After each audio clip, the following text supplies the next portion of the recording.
Olá, bem-vindo ao Lugar do Livro e hoje finalmente vamos falar de Um Q84. Terminei a trilogia depois aí de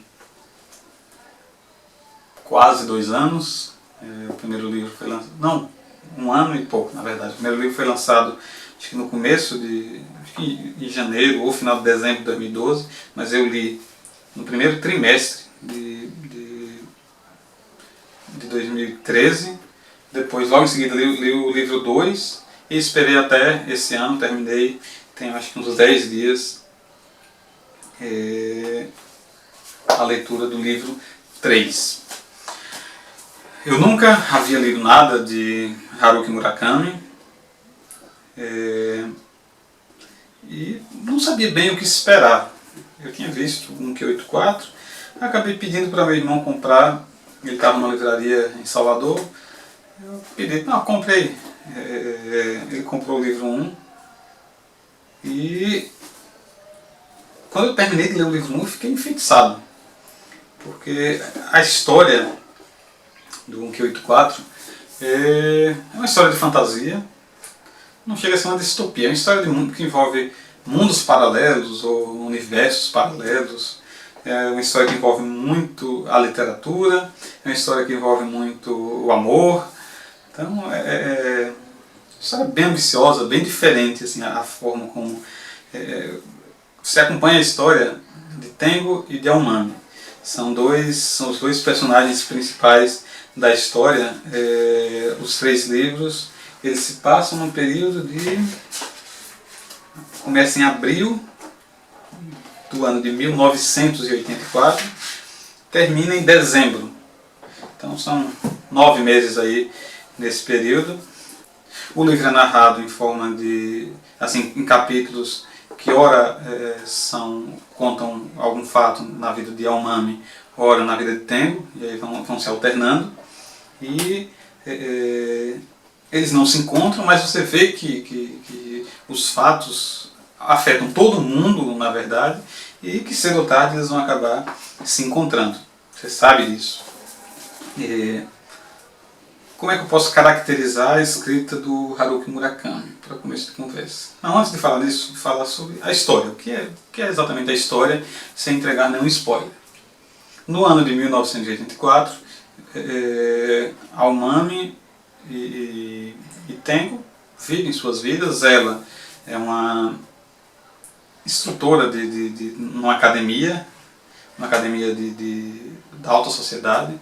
Ela também é massagista, dá aula de defesa pessoal, é uma jovem prestes a completar 30 anos e vive em Tóquio, na região metropolitana de Tóquio. E Tengo também tem 29 anos, prestes a completar 30 anos, é um professor de matemática, de cursinho, que tem vontade de se tornar escritor. Tengo é um sujeito cheio de talentos, ele é muito forte, também foi campeão de judô, sempre foi bom em tudo que ele fazia, ele sempre foi bom. Prodígio na matemática, campeão de judô, e tem muito talento para a literatura, só que falta alguma coisa para que a história dele, para que o primeiro livro dele, ou para que um livro dele emplaque realmente venda. Tengo tem um amigo chamado Tomatsu, que é um editor, e que sabe do talento de Tengo e faz uma proposta indecorosa a Tengo. Ele participa, tem um concurso lá de primeiros escritores, de jovens talentos,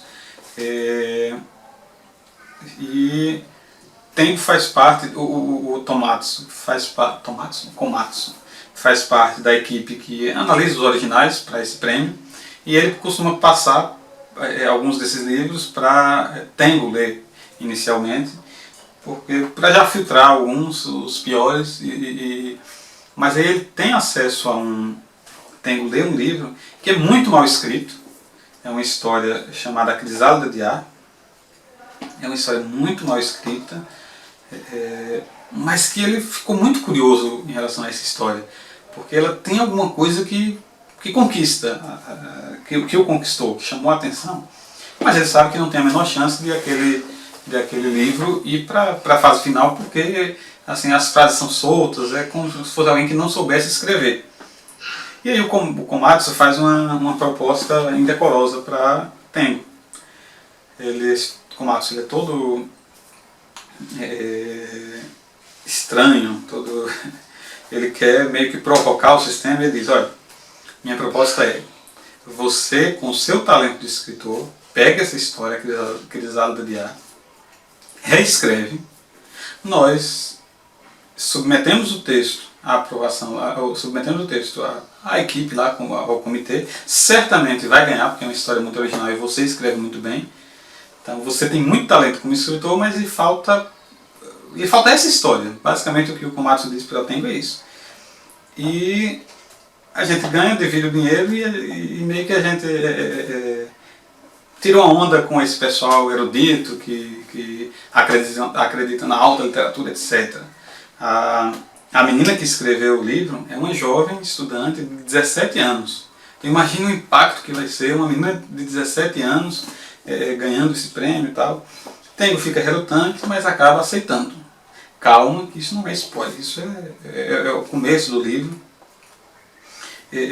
Ao aceitar, uma série de eventos começa a entrar em curso, e eventos sérios. Por outro lado, lá do lado de Aomami, ela está indo fazer uma determinada missão. Ela, além daquilo que eu falei, de ser massagista, de ser instrutora de defesa pessoal, ela presta serviços a uma senhora, numa associação lá, serviços não muito ortodoxos, e no meio de um serviço desse que ela vai fazer, ela entra num táxi, ouve, deixa eu dizer aqui, a Sinfonieta de Janáček, é um compositor tcheco, se não estiver enganado. E ela chama a atenção o fato de ela ter reconhecido essa sinfonieta, porque ela não é particularmente uma amante da música clássica, mas alguma coisa naquele dia está diferente. Ela está atrasada para um compromisso, ela está numa das autoestradas lá de Tóquio, há um engarrafamento monstro, ela não vai conseguir chegar a tempo, porque o carro está parado, não tem nem como você pegar e voltar. E aí ela tem a ideia de descer por uma das escadas de emergência dessa autoestrada, mas é uma coisa que ninguém faz, porque é muito perigosa a via. Se alguém pegar, a segurança pegar, você vai ter que responder, pode até ser preso, o taxista vai ser multado, etc. Só que quando ela resolve fazer isso mesmo assim, porque o compromisso dela é urgente, ela desce, faz isso, mas assim que ela desce, isso acontece nas primeiras páginas, também não é spoiler, ela nota que ela passa por um policial, fica até assustada com medo de que ele tenha visto ela descer, mas ele não viu. Ela percebe que a farda dele está ligeiramente diferente e que o tipo de arma que está no coldre dele é uma arma que a polícia não usava naquele mundo, em 1984. É uma arma, eles usavam revólveres de tambor, mas esse policial está com uma pistola semiautomática. E aquilo chama muito a atenção dela. E ela começa a perceber que está, assim, até que ela percebe que está num mundo diferente. Ela começa a descobrir fatos que ocorreram nesse mundo onde ela está agora, dos quais ela não tinha conhecimento. E ela sempre foi muito cuidadosa, sempre teve uma memória muito boa, sempre foi muito observadora. Então, a gente vai acompanhando esse mundo em que ela está. Ela batiza de Unke84. O que em japonês tem a pronúncia parecida com o 9, por isso a brincadeira, né? Ela é uma versão do 1984, tem elementos do George Orwell aqui, mas no meio dessa história, no meio de ela tentando voltar para o seu mundo, para 1984, tentando descobrir por que ela foi parar ali, você vai vendo avançar a história dela, você vai vendo avançar a história de Tengo, e você vai vendo que tudo começa a se encontrar, e que uma peça-chave é o romance A Crisálida de Ar, e você vai descobrindo que os dois, Tengo e Aomami, têm uma história juntos. Claro, eu não vou dizer que história é essa, mas o livro, ele basicamente é uma história de amor. Mas não espere uma história de amor convencional. É também uma ficção científica, uma história fantástica. E aí, voltando para o que eu tinha falado antes, quais são as características da prosa do Haruki Murakami? Você vê, são 3 livros que compõem essa trilogia. Eu acho que Afinal, no Japão foi lançado realmente em 3 livros, belíssimos por sinal, da Alfaguara. 3 livros. Nos Estados Unidos foi lançado em 1, mas aqui decidiram, acho que de maneira inteligente, lançar no formato de 3 livros. São muitas páginas, né? Você vê que são 400, mais 360, então vai dar perto de 1.200 páginas, talvez mais de 1.200 páginas, para contar essa história. E quando você recapitula, depois de ter lido os 3 livros, você começa a pensar, colocar os fatos em sequência. A primeira conclusão que você chega é que não aconteceu tanta coisa assim. E aí entra uma das principais características do Haruki Murakami. O ritmo, ele escreve muito para colocar a história no seu ritmo. Ele quer que a história ande devagar. Então, se você leu um livro aí de brasileiro de 170, 180 páginas, então se prepare para ler um livro cujo ritmo é bem lento, é tranquilo, mas não é uma coisa ruim. Como eu falei, quando eu terminei de ler esse primeiro livro, eu fiquei enfeitiçado. Não acontece tanta coisa assim nesse primeiro livro, mas aí entra o golpe de mestre do Haruki Murakami. Antes que as coisas aconteçam, você se sente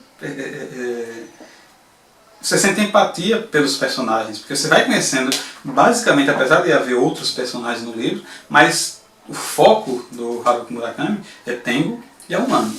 Então você conhece, você pode dizer, quando você chega ao final do livro, você pode dizer, olha, eu conheço muito bem Tengo e a Umami. Eu sei como é que eles vão se comportar. Se eles forem para esse lado, eles não vão estar agindo de acordo com sua história. Eu sei o que esperar deles.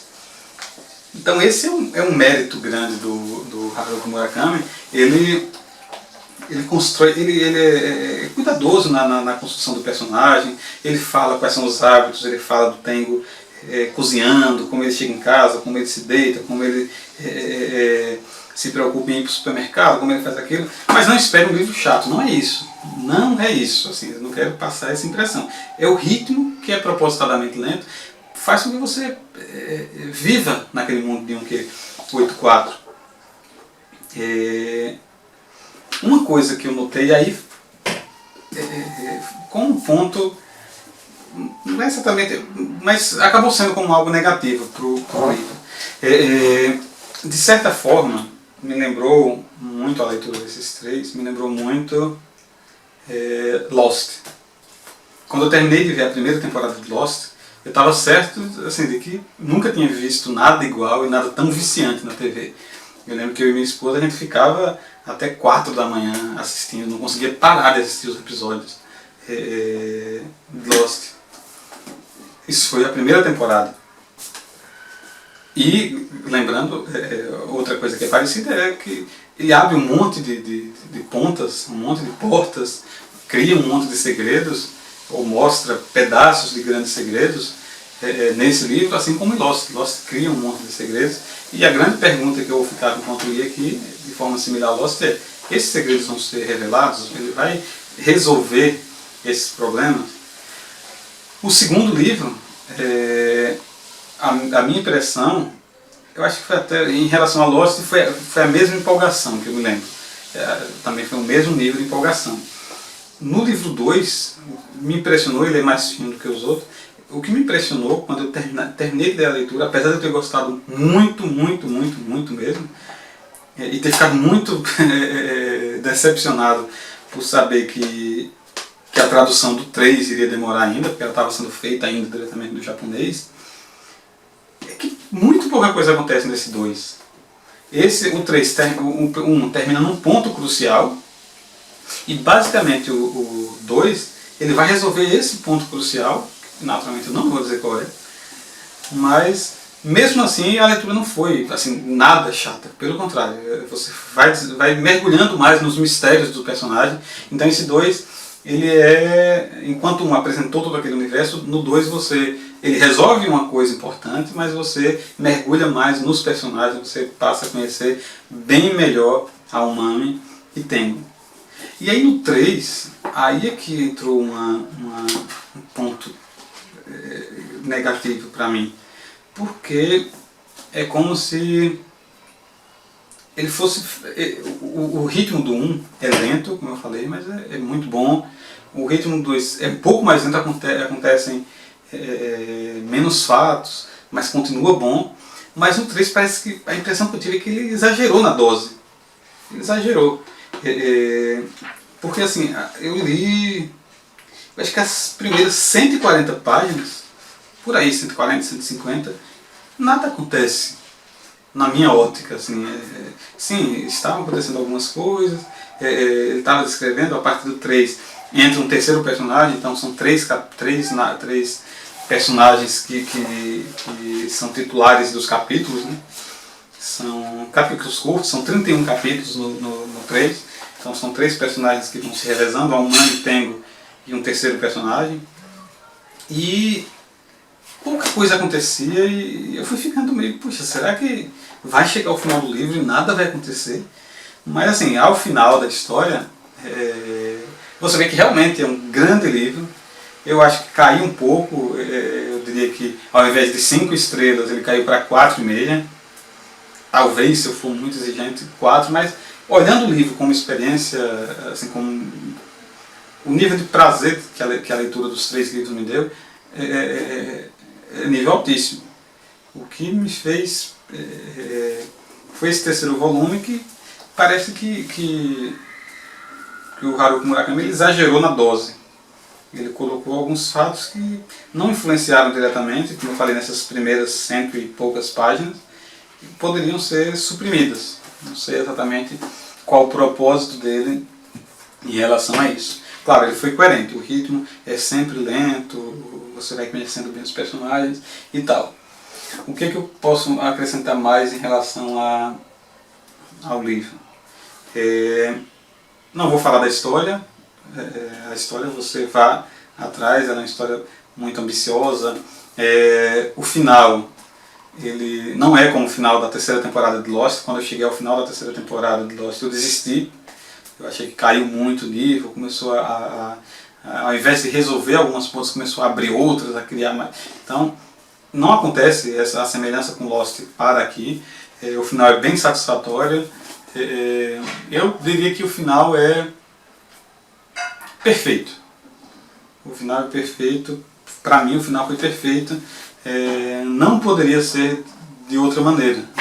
Se ele começasse a desvendar mistérios, começasse a explicar demais as coisas, seria um pouco decepcionante para mim. Então o final foi muito, muito bom.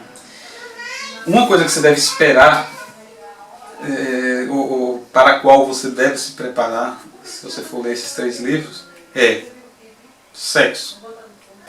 O sexo desempenha um papel fundamental na história. Ele é o que move boa parte das ações dos personagens. Ele simboliza a força vital. Então, o Haruki Murakami ele é muito explícito, para mim até demais nesse ponto. Eu acho que, para o meu gosto, ele exagerou. São muitas as descrições explícitas em relação ao sexo. Então, é algo que pode incomodar pessoas mais sensíveis. Então, uma coisa que eu queria acrescentar é que eu reli os 2 livros. Os 2 primeiros eu li 2 vezes. Eu li no ano passado, como eu falei. Para ler esse aqui, eu reli agora no começo do ano, os 2. E não lembro de ter encontrado nenhum erro aí em relação à editora. A questão de revisão do texto. Eu não lembro de ter encontrado nenhum erro nesses livros. Mas nesses 2 eu lembro, assim, eu anotei aqui 2, mas eu lembro de um terceiro, era um erro de ortografia, eu não lembro de quê. Mas aqui foi erro logo na segunda página, isso já me deixou um pouco triste. Na primeira frase aqui, realmente, hoje fazem exatamente 3 semanas desde a última vez em que nos encontramos. E faz, quando é no sentido de tempo passado, faz, né? Fazem. E na página 261,